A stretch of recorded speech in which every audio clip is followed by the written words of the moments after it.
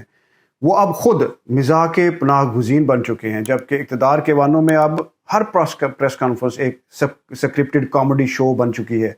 عرفان صدیقی صاحب نے تو یہاں تک کہہ دیا ہے کہ ہم میاں صاحب کی خاموشی کو نصاب میں شامل کروائیں گے۔ ایک طرف عوام آٹا، بجلی، پانی اور انصاف ڈھونڈتے پھر رہے ہیں، نوکریاں ڈھونڈتے پھر رہے ہیں، دوسرے پاسے حکمران قوم کو لطیفے سنا کر برداشت کے پیالے میں کہکہے ڈال کر بیچ رہے ہیں۔ حال ہی میں مزاحیہ اداکاروں نے الحمرا ہال کے باہر احتجاج کیا، انہوں نے بینر اٹھا رکھے سی، نعرے مار رہے سی کہ مزاح ہمارا واپس کرو، یہ جگتے ہماری، آپ کی نہیں ہمارا ہے۔ تو ان کامیڈینز کا مطالبہ یہی تھا کہ مزاح کو ڈی ریگولیٹ کیا جائے اور حکومتی جگتوں پر ٹیکس لگایا جائے اور ان کے جو مزاح ہے، ان کی جگتیں ہیں، وہ واپس کی جائیں۔ اور مجھے یہ بھی یاد ہے جب مجھے کوٹ لکھپت جیل سے لایا جاتا تھا، گرمی کا موسم تھا، آپ کے پسینے سے عدالت کے فرش جو ہیں وہ پانی پانی ہوئے ہوتے تھے۔ لیکن انہیں یہ پتہ ہونا چاہیے کہ اب راگ درباری کی طرح لطیفہ بھی درباری ہوگا، ہمارے کہکہ جو ہے وہ منظوری کے بعد ہی نکلے گا، اور اگر کسی نے بھی جاتی عمرہ وار روم کی منظور شدہ جو جگت ہے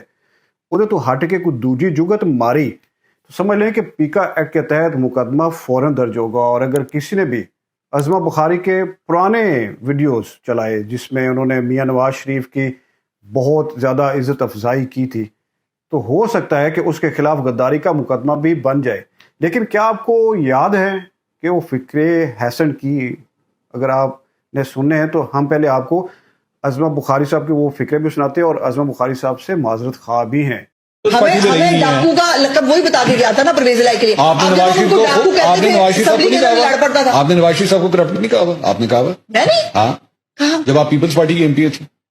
اچھا، اور ابھی تو صدر صاحب نے صرف جیل کی چند کہانیاں بتائی ہیں کہ جیل سے یہ کس طرح بھاگے تھے، ابھی تو بہت ساری باتیں ہونے باقی ہیں۔ ابھی تو حدیبیہ پیپر مل پہ بات کریں گے، اتفاق فاؤنڈری پہ بات ہونی ہے، ابھی تو آئی جے آئی کیسے بنی تھی اس پہ بات کریں گے، اسامہ بن لادن کے ساتھی کون تھے، ان کو کیسے فائنانس کرتے رہے، یہ باتیں بتائی نہیں جاتی، نظر لگ جاتی ہے، کس کس کا کس کے ساتھ تعلق تھا، یہ تمام باتیں جو ہیں ابھی ہم کریں گے۔ اور انہوں نے تو ایک سوچ کی بات کی ہے اور انہوں نے ریکویسٹ کی ہے کہ خدا را اپنے اداروں کو مت لڑائیں اور اب پاکستان کے بارے میں سوچیں۔ ہمیں تکلیف یہ ہے کہ جو زبان کل تک را کے لوگ بولتے تھے یا جو زبان کل تک انڈین میڈیا بول رہا تھا، آج انڈین میڈیا خاموش ہے، نواز شریف صاحب بول رہے ہیں، تو اس کی کیسے کیسے لوگ رہتے ہیں یار یہاں پر۔ یہ یقیناً یہ پوری قوم کو سمجھ میں آ رہا ہے، ہم اپنے اداروں کے ساتھ کھڑے ہیں اور اداروں کو نقصان کسی کو پہنچانے نہیں دیں گے۔ رکو ذرا،